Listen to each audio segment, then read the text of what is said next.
7:15 p.m., engine off, hands on the wheel. James Calloway is sitting in his own driveway, and he is not going inside. The garage door is right there. The lights in the kitchen are on. His wife is somewhere in that house, moving through her evening, waiting in the way people wait when they've stopped expecting much. James knows there's a conversation that needs to happen tonight. He's known it for 3 weeks. He checks his phone instead, scrolls nothing, puts it down, picks it up again. 11 minutes. He's been sitting there for 11 minutes. Most men believe that avoiding a hard conversation is a form of kindness. To the other person, to the relationship, to themselves. They call it patience. They call it picking their moment. They call it not wanting to make things worse. It isn't any of those things. It's cowardice in a considerate costume, and the longer a man wears it, the more it fits like skin. Here's what nobody tells you about the conversations you don't have. They don't disappear. They don't go quiet.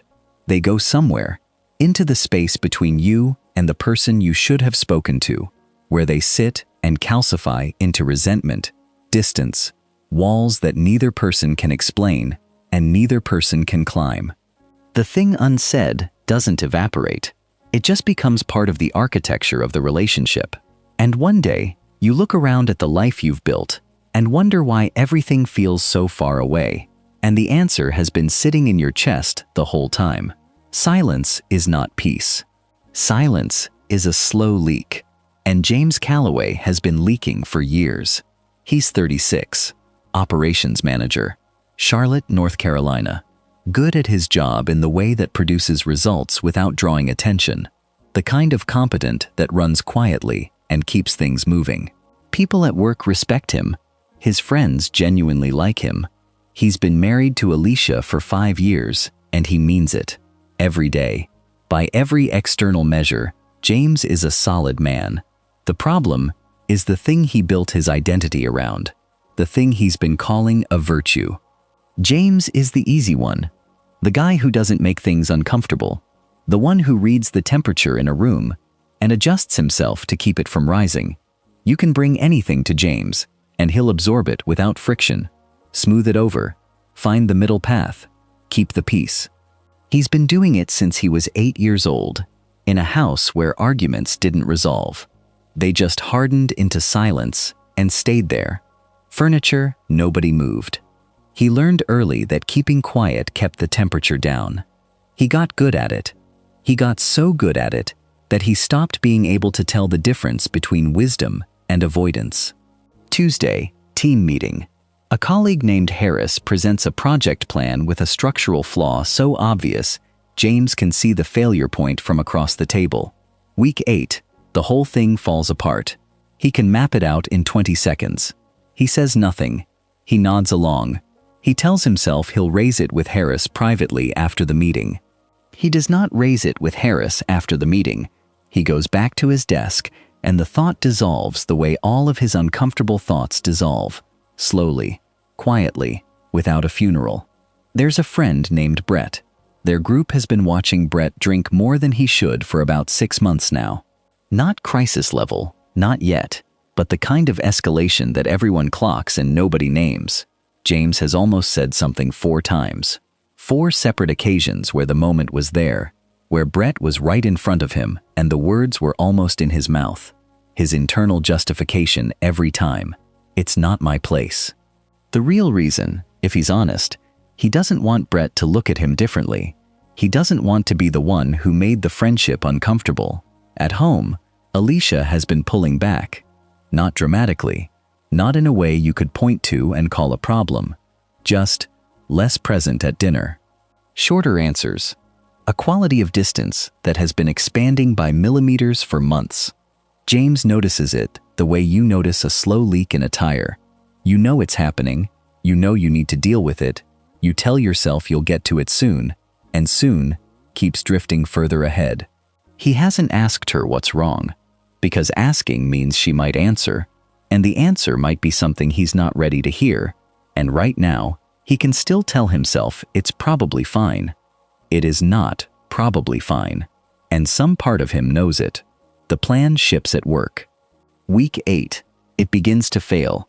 Exactly where James mapped the failure point from across the table in a meeting 2 months ago. His manager calls him in, asks directly why no one flagged the issue before launch. James says he had some concerns but wasn't entirely sure. His manager looks at him, not angry, something quieter than angry, and says, "James, I need people who tell me the truth, not people who protect the room."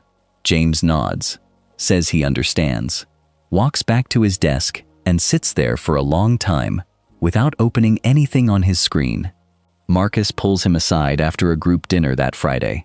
Quiet, outside on the sidewalk while the others settle the bill. He says someone needs to talk to Brett, and it should be James, because they're closest. James says he'll think about it. Marcus nods. They go back inside. James changes the subject the next time he sees Brett, goes home that night, and sits on the edge of his bed for a while before sleeping.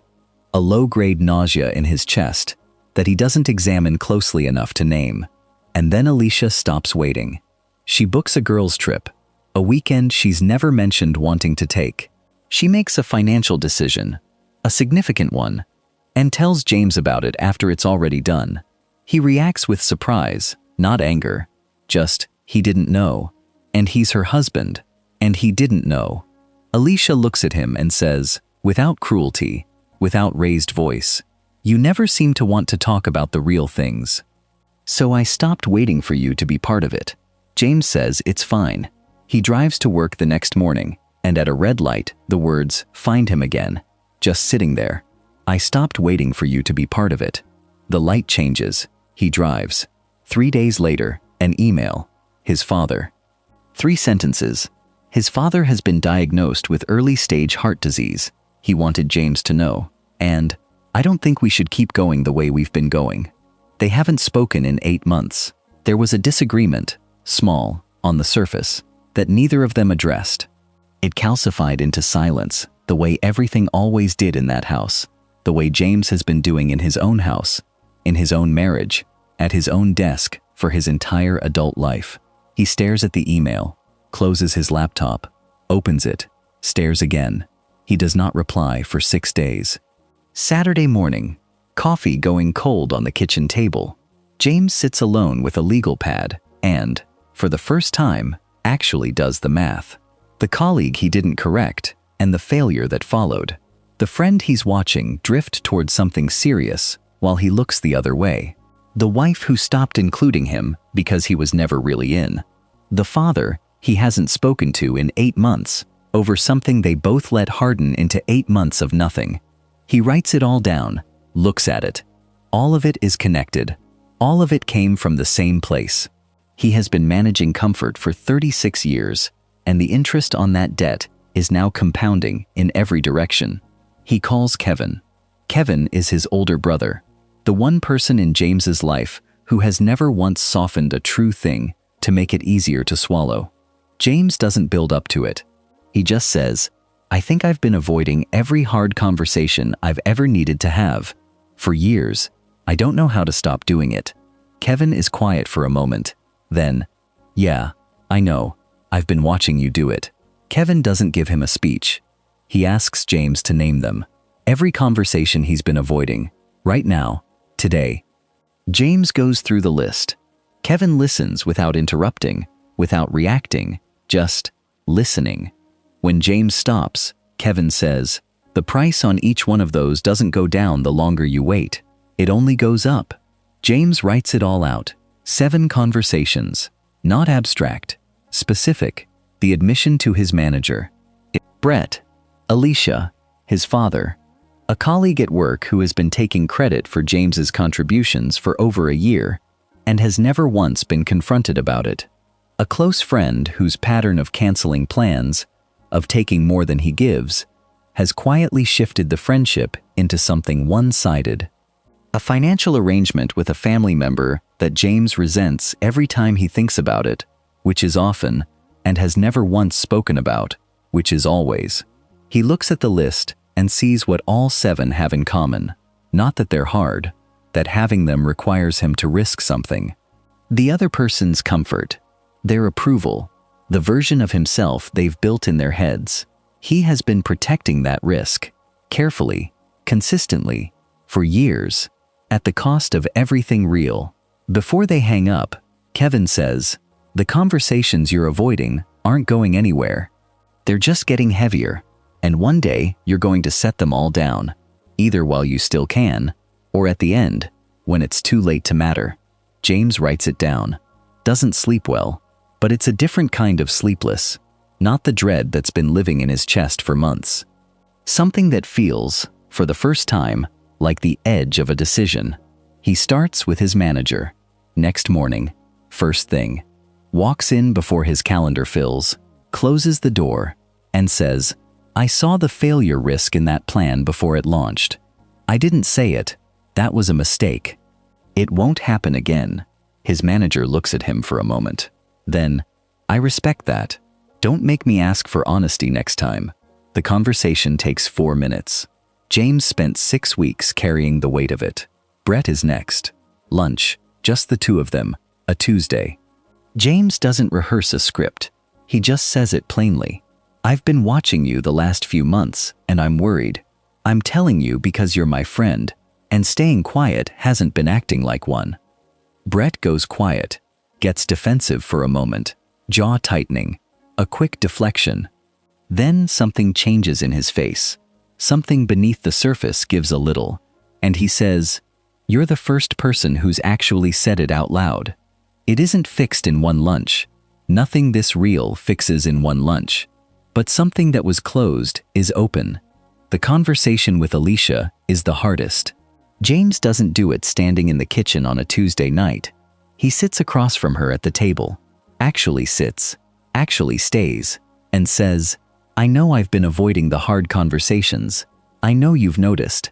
I'm not here to ask you to pretend it's fine." Alicia looks at him. Her face does something James hasn't seen in months. Not relief, not happiness.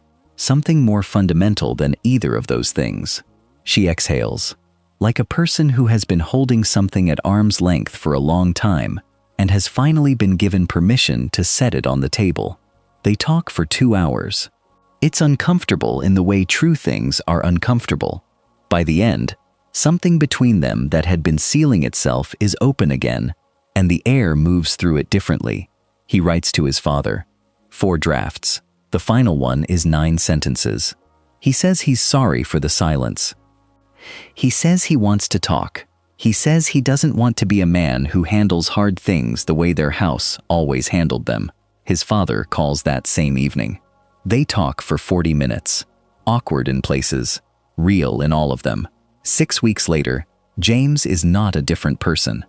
His voice doesn't carry differently. He hasn't become someone who enjoys difficult conversations or finds them easy, but he is no longer governed by the avoidance of them. He raises concerns in meetings before they become failures. He checks in on Brett without waiting for a crisis to force his hand. He and Alicia have a standing conversation on Sunday evenings. No agenda, no structure, just the agreement that they will actually talk about what's real. The muscle is being built, slowly, imperfectly, for real. Go back to the driveway, engine off. 11 minutes, hands on the wheel. That man in the car isn't a villain. He isn't weak in the simple sense of the word.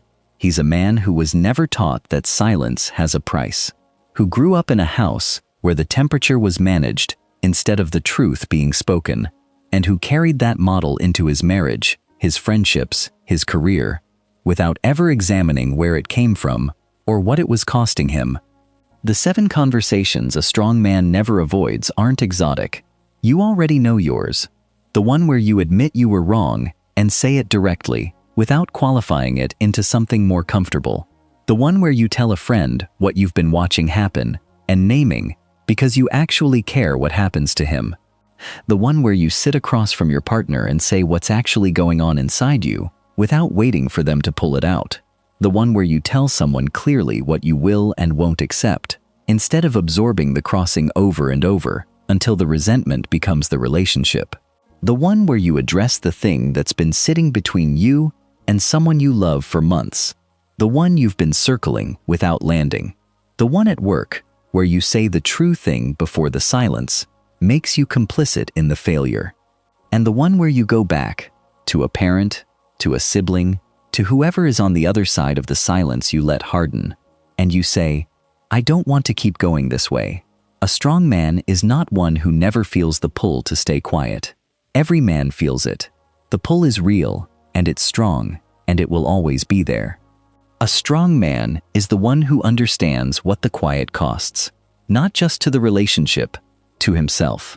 Because every conversation you avoid, you become slightly less honest with yourself about who you are and what you stand for. The avoidance doesn't stay in the space between you and the other person. It moves inward.